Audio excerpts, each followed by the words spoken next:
Vote যত এগিয়ে আসছে বিভিন্ন প্রার্থীদের প্রচারের মাত্রাও তত বাড়ছে। যদিও যাদবপুর লোকসভা নির্বাচন সপ্তম দফায় অর্থাৎ শেষ দফায় ভোট হবে, তবুও প্রচারে কোনো খামতি রাখছেন না কোনো দলই। যাদবপুর লোকসভা কেন্দ্রের বিজেপি মনোনীত প্রার্থী ডক্টর অনির্বাণ গঙ্গোপাধ্যায়কে সকালে টালিগঞ্জ বিধানসভার উষা ব্রিজ থেকে মজুমদার পাড়া পর্যন্ত রোড শো করতে দেখা গেল কর্মী সমর্থকদের সঙ্গে নিয়ে। জনগণের উদ্দেশ্যে হাত জড়ো করে ভোট প্রার্থনা করলেন ডক্টর অনির্বাণ গঙ্গোপাধ্যায়। প্রার্থীকে পাশে পেয়ে উৎসুক নাগরিকগণ হাত জোড়ো করে অভিবাদন গ্রহণ করলেন। দুপুর পর্যন্ত চলল রোড শো। মধ্যাহ্ন ভোজের বিরতির পর পুনরায় সন্ধ্যা 6টা থেকে যাদবপুর স্টেশন সংলগ্ন এলাকা থেকে ব্যান্ড বাজনা সহযোগে পদযাত্রা শুরু হলো স্থানীয় বিজেপি নেতৃত্ব এবং একনিষ্ঠ কর্মীদের সঙ্গে নিয়ে।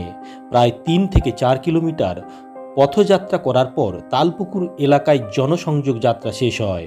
জনসংযোগের পর তালপুকুর এলাকায় পথসভা হয়। পথসভায় বক্তৃতা রাখতে গিয়ে ডক্টর অনির্বাণ গঙ্গোপাধ্যায় মহাশয় বলেন, সিপিআইএম এবং কংগ্রেস কাশ্মীরে 370 ধারা পুনরায় আনতে চায়। এটা খুবই দুর্ভাগ্যজনক। তারা চায় না ভারতবর্ষে এক নীতি এক আইন হোক, তাই তারা কাশ্মীরকে 370 ধারা বিলুপ্ত দেখতে চায় না।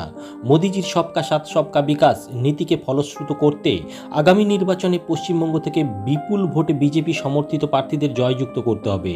সেই সঙ্গে যাদবপুর লোকসভা কেন্দ্রের বিজেপি প্রার্থী যাতে জয়লাভ করে তার জন্য সাধারণ জনগণের কাছে ভোট প্রার্থনা করলেন ডক্টর অনির্বাণ গঙ্গোপাধ্যায় মহাশয়।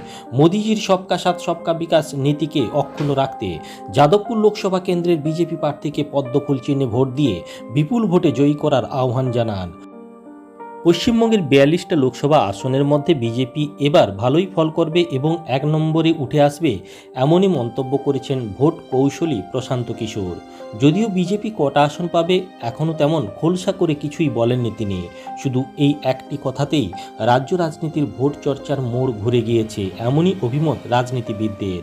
এখন দেখার বিজেপির কেন্দ্রীয় নেতৃত্ব পশ্চিমবঙ্গের ক্ষেত্রে 35টি আসনে লক্ষ্যমাত্রা বেঁধে দিলেও সপ্তম দফা নির্বাচনের শেষে পশ্চিমবঙ্গে বিজেপি নেতৃত্ব শেষ পর্যন্ত কটা আসন কেন্দ্রীয় সরকারকে উপহার দিতে পারে সেই দিকেই তাকিয়ে থাকবেই আপামর পশ্চিমবঙ্গবাসী। আমরাই প্রতিভার মানুষের পার্টি এবং আমরাই সর্বহারার পার্টি এবং সেই জন্য আমরা পদযাত্রা করি, মানুষের জনসংযোগ করি। আমরা যেমন চন্দ্রযানও পাঠাই, আমরা বাড়ি বাড়ি কল এবং পানীয় জলও আমরা পৌঁছই। 75 বছর ধরে যে এজেন্ডা অসমাপ্ত সেগুলো আমরা পূর্ণ করছি। 80 কোটি মানুষের বাড়িতে আমরা খাদ্যশস্য পৌঁছচ্ছি। পশ্চিমবঙ্গের 100 কোটি মানুষের বাড়িতে, স্তরের মানুষের বাড়িতে আমরা খাদ্যশস্য পৌঁছচ্ছি। গত 5 বছর ধরে আমরা বলতে নরেন্দ্র মোদী এবং তিনি যে গ্যারেন্টি দিচ্ছেন সেই গ্যারেন্টি পূর্ণ করছে। যারা তার বিরোধিতা করছে তাদের না আছে ওয়ারেন্টি, না আছে গ্যারেন্টি, না আছে রোডম্যাপ, তাদের ইস্তাহারও এখনো পর্যন্ত প্রকাশ হয়। আমি শুনলাম যে বামপন্থীদের ইস্তাহার প্রকাশ হয়েছে।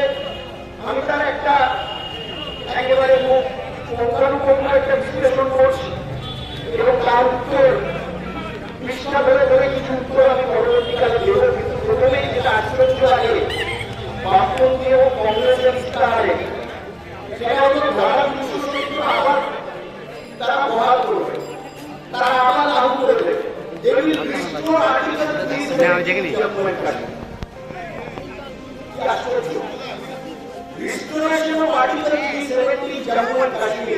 এটা পাকিস্তান চাইছে, এটা জঙ্গি গোষ্ঠীরা চাইছে, এটা কংগ্রেস চাইছে এবং বামপন্থীরা চাইছে। অর্থাৎ এক দেশ এক বিধান তারা কোনোদিন বিশ্বাস করেনি। কিন্তু আপনারা অনেকে মনে করতে পারেন যে ধারা 370-এর সাথে এই নির্বাচনের কি, এই নির্বাচনের এই নির্বাচন হচ্ছে দেশের নির্বাচন, সাধারণ নির্বাচন, এটা কোনো বিধানসভা নির্বাচন নয়।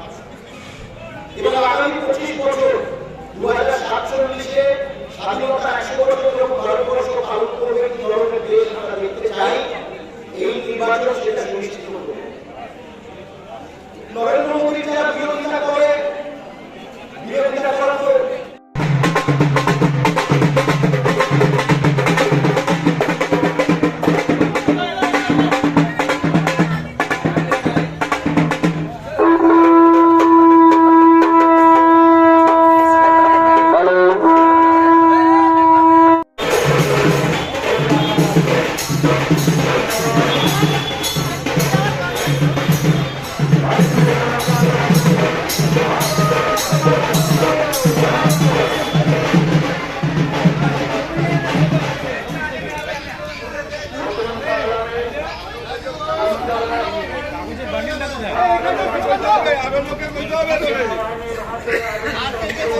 আমাদের